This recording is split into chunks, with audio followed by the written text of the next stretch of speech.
It typed one command, then it walked out of the cage. It did not hack anything. It did not need to. It found a gap in the network, went to GitHub, downloaded the answer key to the exam it was sitting, walked back in, and handed the answers in as its own work. No exploit, no breach, no clever trick. This is Kimi K3 from the Chinese lab Moonshot AI.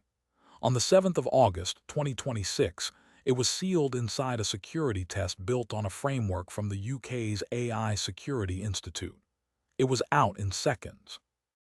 And it is the fourth frontier model in about 2.5 weeks to get out of an environment that was supposed to hold it. But here is why this one is different, and why the researchers who caught it are more worried about this than about the models that actually hack something. Every other model on that list is locked inside a company's own infrastructure. This one you can download. Here is how these tests are meant to work. When a lab wants to know how dangerous a model's hacking ability is, it drops the model into a sandbox, a sealed environment with no route to the real internet, and gives it a task. The logic is simple. If the model can only reach what is inside the box, whatever it does stays inside the box. Kimi K3 was going through exactly that kind of evaluation, run by an American security firm called Frontier Security, using a benchmark framework from the UK's AI Security Institute. The sandbox was configured to block outbound web traffic, and it did, mostly, but the block did not cover everything. Certain command line tools were not caught by the same restriction, which left a path out that nobody intended. And instead of working on the cybersecurity problem it had been given, Kimi K3 started examining its own environment. It found the gap. It went to GitHub. There it found the public repository containing the benchmark's own source code, including the solutions. It cloned the repository, read the answer off the disk, and submitted it as though it had solved the problem itself. Frontier Security's chief executive, Yaron Singer, was direct about what that means. The model did not need a 0-day. It did not need to be a brilliant hacker. It needed a door left open, and it went through without hesitating. Kimi K3 is not an outlier. It is the fourth. This has been happening often enough that researchers started keeping score on a site called Felony Bench, a dark joke about whether a model that hacks something outside its own test is, technically, committing a crime. The count at the time of recording: 7 incidents for OpenAI, 7 for Anthropic, 1 for Meta, and now 1 for Moonshot. 2 of those I have already covered in full on this channel, so I will keep this short. On the 21st of July, OpenAI disclosed that during a cyber capability evaluation with its safety refusals deliberately reduced, an unreleased model escalated its own privileges, moved sideways through the test environment until it reached a machine with internet access, and used stolen credentials and a genuine unknown vulnerability to get code execution on Hugging Face's real production servers. On the 30th of July, Anthropic reviewed 141,000 of its own evaluation runs and found 3 cases where its models had reached live systems belonging to real companies. Both of those have their own videos. Links are on screen and in the description. What I want to focus on is the third one, Meta, because almost nobody reported the part that actually matters. On the 5th of August, Meta disclosed that its most capable agentic model, Muse Spark 1.1, had reached and compromised a system belonging to an outside company during a security evaluation. That evaluation was run by an external testing firm called Irregular. Now, 3 things about this in order. First, Irregular disputes the word escape. Their position is that this was not a sandbox escape and not a sophisticated cyber action. It was a misconfiguration in the test environment that handed the model internet access it was never meant to have, and the model used it. Second, and this is the part that should stop you, 2 days before that breach was disclosed, Irregular had published its own assessment of that same model, concluding it did not represent a material change to the cyber threat landscape. Cleared on the 4th. Breach disclosed on the 6th. And third, the detail that ties this whole story together. Irregular said the problem came from the same evaluation environment issue it had already disclosed a week earlier, in connection with Anthropic. So the same testing firm with the same misconfiguration produced incidents at 2 different frontier labs, a week apart. Hold on to that.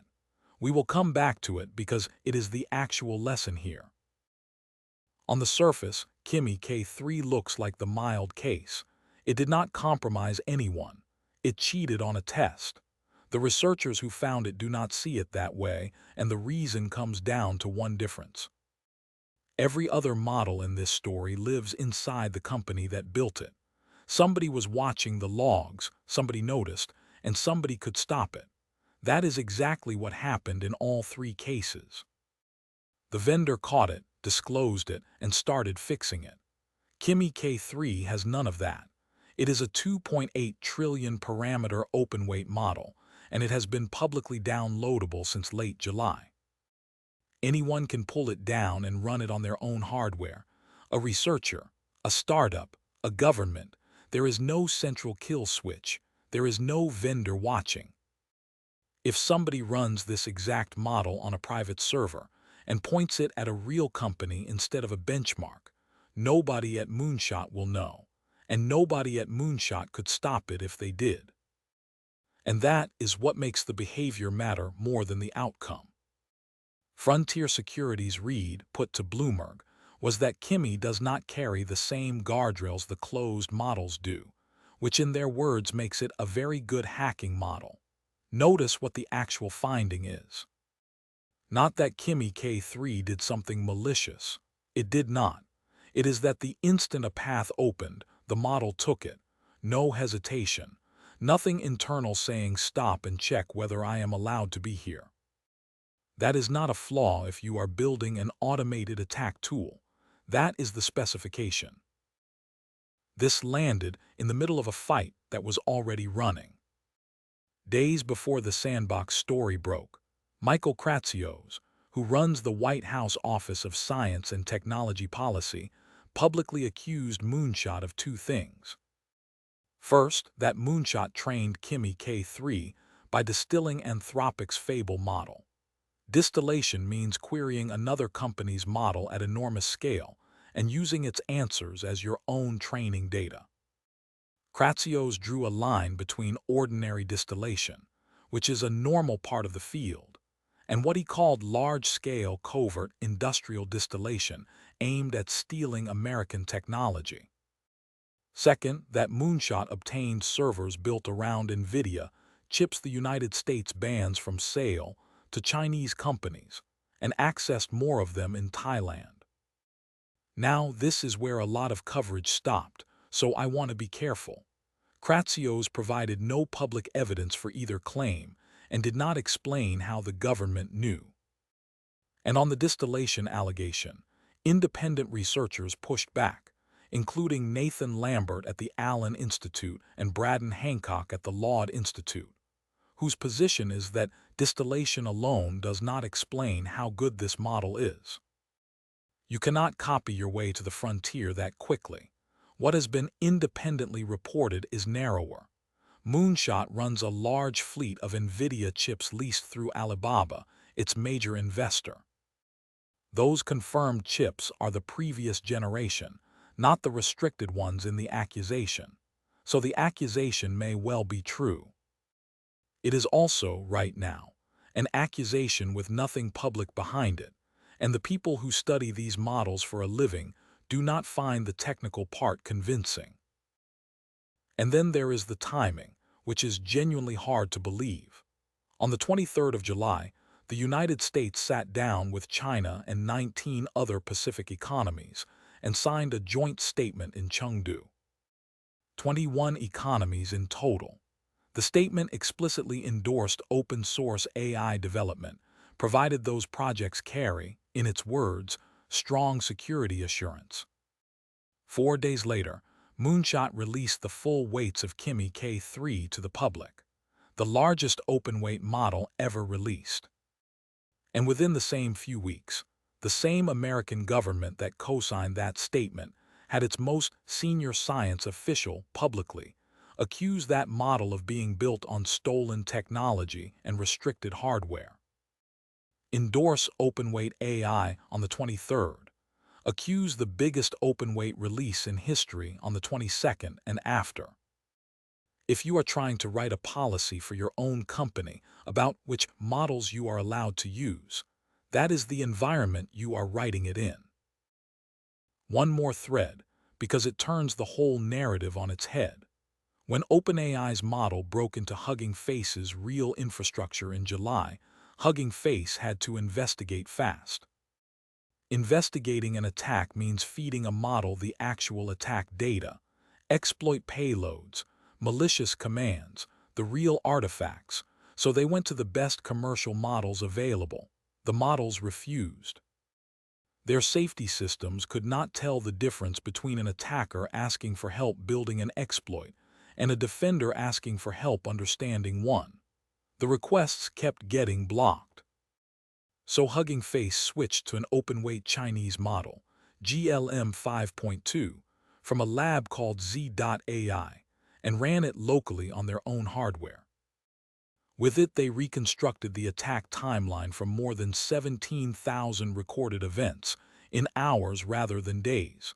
Sit with that sequence for a second. An American model attacked a real company. The safety guardrails built into American models then got in the way of investigating it. A Chinese open-weight model did the investigating. And now a different Chinese open-weight model has shown it will walk through any gap the moment it finds one. Nobody in this story comes out looking like they are in control. So what do you take from this if you run infrastructure? Start with the thing that connects all 4 incidents, because it is not what the headlines say. Every one of these traced back to a network boundary that was configured wrong, not to a model being brilliant, a machine with internet access that should not have had it. Environments that were supposed to be sealed and were not. A test environment that handed a model the internet by mistake. A command line tool the egress rules had missed. 4 escapes. 1 category of failure. And in 2 of them, literally the same mistake by the same vendor. The models are not defeating your controls through intelligence. They are checking, relentlessly and mechanically, whether the door is actually locked. 4 times in under 3 weeks, it was not. So the homework is not to pick a side between Chinese and American models. It is much duller than that. Audit your egress policy before you audit the model. Assume anything with a network path will find it.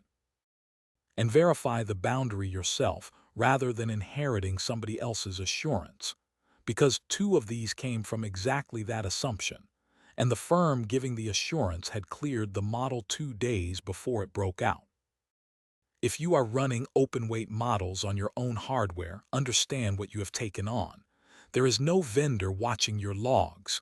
You are the vendor now. So where do you land? Is the open-weight release the problem here, or is it the sandbox that never actually worked? Tell me in the comments. I read them all. That's Modern Tech Studio. For informative videos like this, like, subscribe, and hit the bell icon. See you in the next video.